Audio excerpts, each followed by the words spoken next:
ঘুমানোর আগে আপনি প্রথমত পড়বেন আয়াতুল কুরসি। আয়াতুল কুরসি কোনটা? আল্লাহু লা ইলাহা ইল্লা হুয়াল হাইয়ুল কাইয়্যুম লা তা'খুযুহু সিনাতুন ওয়া লা নাওম, এখান থেকে লাহু মা ফিস সামাওয়াতি ওয়া মা ফিল আরদি মান যাল্লাযী ইয়াশফা'ু ইনদাহু ইল্লা বিইذনিহি ইয়া'লামু মা বাইনা আইদিহিম ওয়া মা খালফাহুম ওয়া লা ইউহিতুনা বিশাইইন মিন ইলমিহি ইল্লা বিমা শা'a ওয়াসি'a কুরসিয়ুহু সামাওয়াতি ওয়াল আরদ ওয়া লা ইয়াউদুহু হিফযুহুমা ওয়া হুয়াল আলিয়্যুল আযীম।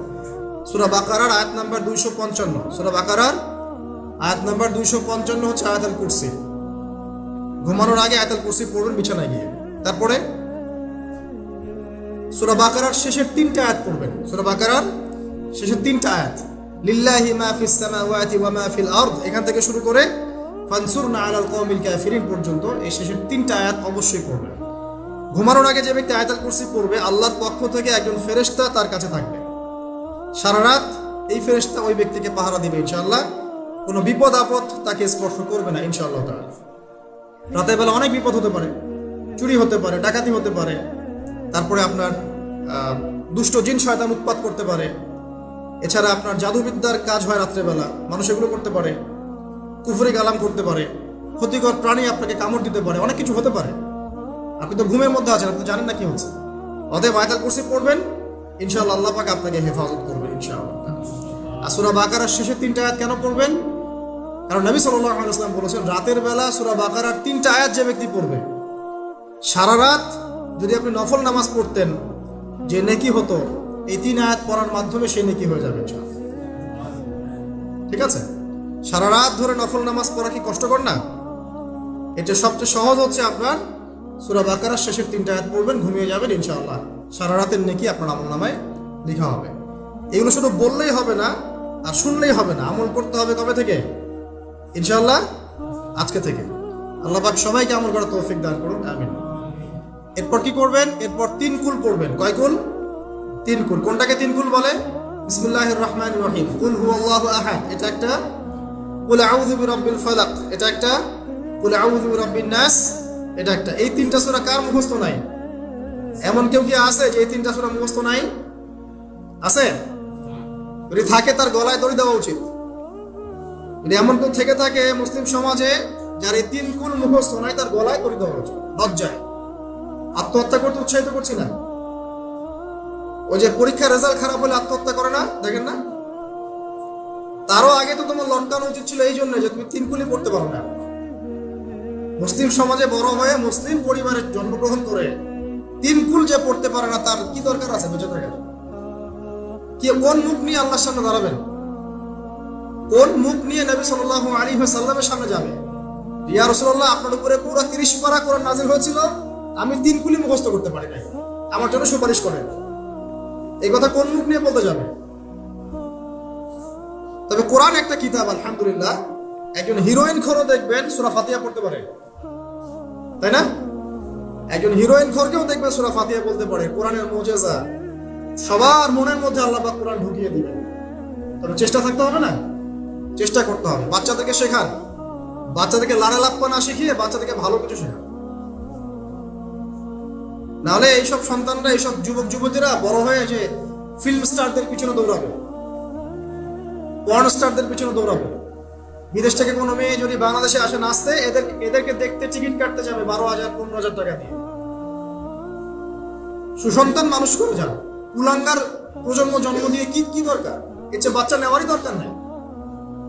বাচ্চা কাচ্চা এভাবেই মানুষ করবেন, তাহলে নেয়ারই দরকার নাই ভাই। বন্ধা থাকেন, বিয়েই করার দরকার নেই আপনার। বাচ্চা তো মানুষ করতে পারছেন না। আল্লাহ পাক আমাদেরকে বোঝার তৌফিক দেন। 3 কুল পড়ে ঘুমাবেন। 3 কুলের মধ্যে একটা সূরা ইখলাস, একটা সূরা ফালাক, একটা সূরা নাস।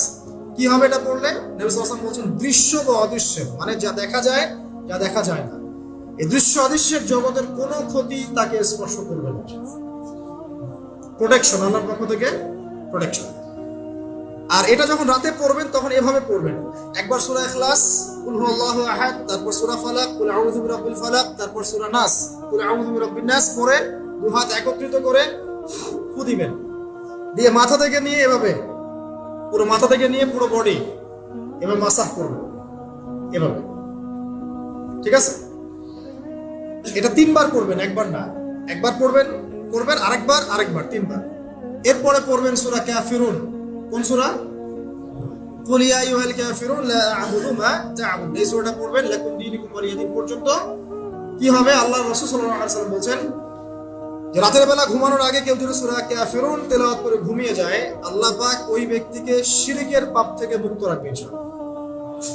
আমি অনেক লেকচারে বলেছি, আবার বলছি যে যত মানুষ জাহান্নামে যাবে, হাজারে যে 999 জন মানুষই জাহান্নামে যাবে, তাদের আমলনামার মূল পাপটা হচ্ছে শিরক। কথা বুঝতে পারছেন? এই যে হাজারে যে পুরো 99% মানুষ জাহান্নামে যাচ্ছে, এটা তো হাদিস। তার মধ্যে যারা জাহান্নামে যাবে তাদের আমলনামায় সবচেয়ে কমন যে পাপটা থাকবে সেটা হলো কি? শিরকের পাপ। কারণ শিরক ছাড়া আল্লাহ পাক যে কোনো পাপ তওবা করলেই যাকে ইচ্ছা মাফ করে দিতে পারে। শিরকরত অবস্থায় কোনো মানুষ যদি মারা যায়, তাহলে সে ব্যক্তি জাহান্নামে যাবে, এটাই চূড়ান্ত। ইল্লা মাশাআল্লাহ। তো সূরা কাফিরুন যদি আপনি তেলাওয়াত করেন, আল্লাহ পাক আপনাকে শিরক থেকে বাঁচাবেন। শিরক সম্পর্কে বিস্তারিত জানার জন্য আপনি পড়েন কিতাবুত তাওহীদ। কোন বই? কিতাবুত তাওহীদ। এই বইটাকে পড়েন, দেখবেন এখানে শিরকের সমস্ত বিষয়গুলো লেখা আছে। কোন কোন কাজ করলে শিরক হয়, কোন কোন কথা বললে শিরক হয়, কি চিন্তা করলে শিরক হয়। মনে রাখেন, এই যুগে সবচেয়ে বেশি যে পাপে মানুষ ডুবে আছে এটা হলো শিরকের পাপ। শুধু শিরক নিয়ে আমি আলাদা লেকচার দিব ইনশাআল্লাহ, কারণ এখন শিরকের আলোচনা শুরু করলে আর প্রোডাক্টিভ মুসলিম আলোচনা করতে পারবো।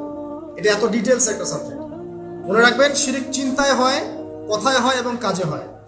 এই তিন শ্রেণীর শিরকের বিস্তারিত বিবরণ দেওয়া আছে কিতাবুত তাওহীদ নামের একটা বই। বাজারে কিনতে পাওয়া যায়, পড়ে দেখবেন।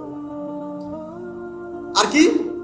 রাতের বেলা শোয়ার আগে পড়বেন 33 বার সুবহানাল্লাহ, 33 বার আলহামদুলিল্লাহ এবং 34 বার আল্লাহু আকবার। আল্লাহর পক্ষ থেকে আপনার শরীরে শক্তি আসবে। এটা যারা নিয়মিত আমল করে, আল্লাহর পক্ষ থেকে তাদের শরীরে শক্তি আসে। হ্যাঁ, কারণ এইটা রাসূল সাল্লাল্লাহু আলাইহি ওয়াসাল্লাম কাকে শিখিয়ে দিয়েছেন? তার মেয়ে ফাতিমা রাদিয়াল্লাহু আনহাকে। ফাতিমা রাদিয়াল্লাহু আনহা এবং আলী রাদিয়াল্লাহু আনহু, তারা দুজন গিয়েছেন আল্লাহ রাসূলের দরবারে, গিয়ে বলেছেন আমাদেরকে একজন দাসী বা দাস দিন। বাসার অনেক কাজ আমরা করতে পারি না, লাগে না কাজের মানুষ। নবী সাল্লাল্লাহু আলাইহি ওয়াসাল্লাম বলছেন যে আমি কি তোমাদেরকে এমন কিছু শিখিয়ে দিব যেটা তোমাদের এই দাস দাসের অভাব পূরণ করে দিবে, প্রয়োজন হবে না? অবশ্যই শিখিয়ে দিন।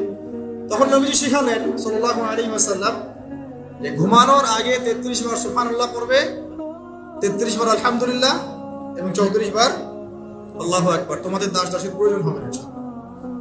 ওর ব্যাখ্যায় অনেক ওলামায়ে কেরাম বলেছেন যে এটা নিয়মিত আমল করতে থাকলে রোগ ব্যাধি কম হয়, শরীরে শক্তি আসে, এনার্জি বাড়ে, আপনি নিজের কাজ নিজেই করতে পারবেন ইনশাআল্লাহ। আসুন সামনে যাই। এরকম ঘুমানোর আরো বেশ কিছু আমল আছে, আমি অল্প কয়েকটা বললাম, এগুলোই করা শুরু করেন, আল্লাহ তৌফিক দান করুন। আর যদি পারেন ওযু করে ঘুমাতে পারলে আরো বেশি ভালো হয়। এবার আপনি ঘুমাচ্ছেন ডান কাত হয়ে, কি পড়বেন এই সময়? আল্লাহুম্মা বিসমিকা আমুতু ওয়া আহইয়া। আলহামদুলিল্লাহ, দোয়া সবার ব্যবস্থা আছে। এবার ঘুমান। এই যে ঘুমাচ্ছেন আপনি 3 ঘন্টা বা 4.5 ঘন্টা বা 6 ঘন্টা, আপনার এই পুরো ঘুমটা হবে ইবাদত ইনশাআল্লাহ। এবং পবিত্র অবস্থায় ঘুমানোর অভ্যাস করতে থাকলে আল্লাহর পক্ষ থেকে আপনি সত্য স্বপ্ন দেখতে পারেন। এখনকার সায়েন্স এগুলা বিশ্বাস করে না, আর এই সায়েন্সকে নিয়ে আমার কোনো মাথা ব্যথাও নাই। কারণ এই আজকে একটা কথা বলে, কালকে একটা কথা বলে, ঠিক আছে? আল্লাহর পক্ষ থেকে আপনি সত্য স্বপ্ন দেখতে পারেন। ইউসুফ আলাইহিস সালাম জেলখানায় বন্দী, সূরা ইউসুফ পড়ে দেখেন। তখন কয়েদিদের মধ্যে 2 জন স্বপ্ন দেখেছে। একজন স্বপ্ন দেখছে তার মাথার উপরে রুটি, উপর থেকে পাখি এটা ঠোকরে কি করছে, খেয়ে নিয়ে চলে যাচ্ছে। আরেকজন স্বপ্ন দেখেছে যে সে শরাব পান করাচ্ছে একজনকে, আছে না সূরা ইউসুফে? তো ইউসুফ আলাইহিস সালাম বললেন যে যার মাথা থেকে পাখি ঠোকরায় খেয়ে নিচ্ছে খাবার, তাকে শুলদণ্ড দেওয়া হবে। আর যে শরাব পান করাচ্ছে সে অতি শীঘ্রই মুক্ত হয়ে যাবে, জেল থেকে ছাড়া পেয়ে যাবে। কয়দিন পর তাই হলো। এই যে স্বপ্ন যারা দেখেছে এরা কি মুসলিম? এই স্বপ্ন যারা দেখেছে এরা কিন্তু মুসলিম না। ইউসুফ আলাইহিস সালাম মুসলিম, তিনি আল্লাহর নবী, তিনি স্বপ্নের ব্যাখ্যা করছেন, কিন্তু এখানে একজন অমুসলিমের স্বপ্ন সত্য হয়েছে। একজন অমুসলিমকে আল্লাহ পাক স্বপ্ন দেখাতে পারেন, দলিল আছে কোরআনে। সত্য স্বপ্ন বলে একটা বিষয় আছে, যেটার জন্য অবশ্যই আল্লাহর পক্ষ থেকে নূর দরকার, স্বচ্ছ একটা মন দরকার, কলবুল সালিম দরকার, বেশি বেশি আমল দরকার, হ্যাঁ, আধ্যাত্মিকত্ব দরকার, আল্লাহর মারিফত দরকার। তারপরে ইনশাআল্লাহ সত্য স্বপ্নের প্রশ্ন আসবে। সারাদিন টিভি দেখে, গান শুনে, সিরিয়াল দেখে, গালিগালাজ করে, গীবত তহমত করে, খোঁচাখুচি করে, চুলাচুলি করে, এদের সাথে সত্য স্বপ্নের কি সম্পর্ক? এদেরকে তো শয়তান স্বপ্ন দেখাবে। কথা বুঝতে পারছেন না? ফজরের নামাজের পরে নবী সাল্লাল্লাহু আলাইহি ওয়াসাল্লাম বসে থাকতেন, সাহাবীরা তাকে বলতেন কে কোন স্বপ্ন দেখেছে তিনি বলতেন, এবং তিনি স্বপ্নের ব্যাখ্যা ইন্টারপ্রিটেশন করতেন যে এটা এমন, এটা এমন। এমনকি এই যে আপনার উহুদের যুদ্ধের আগের রাতে অনেক সাহাবী স্বপ্ন দেখেছেন, এবং পরের দিন দেখবেন উহুদের দিনে অনেক সাহাবী শহীদ হয়েছে। তো যাই হোক, ওইদিকে আমি যাচ্ছি না। তো এই যে ঘুমটা আপনি ঘুমাচ্ছেন, ইনশাআল্লাহ আপনার ঘুমটা কি হচ্ছে? ইবাদত হচ্ছে না? আলহামদুলিল্লাহ। আলেম যারা, তাদের ঘুমও ইবাদত। যারা মুসলিম, মুমিন, মুত্তাকি, আলেম, তাদের ঘুমগুলো কি ইবাদত।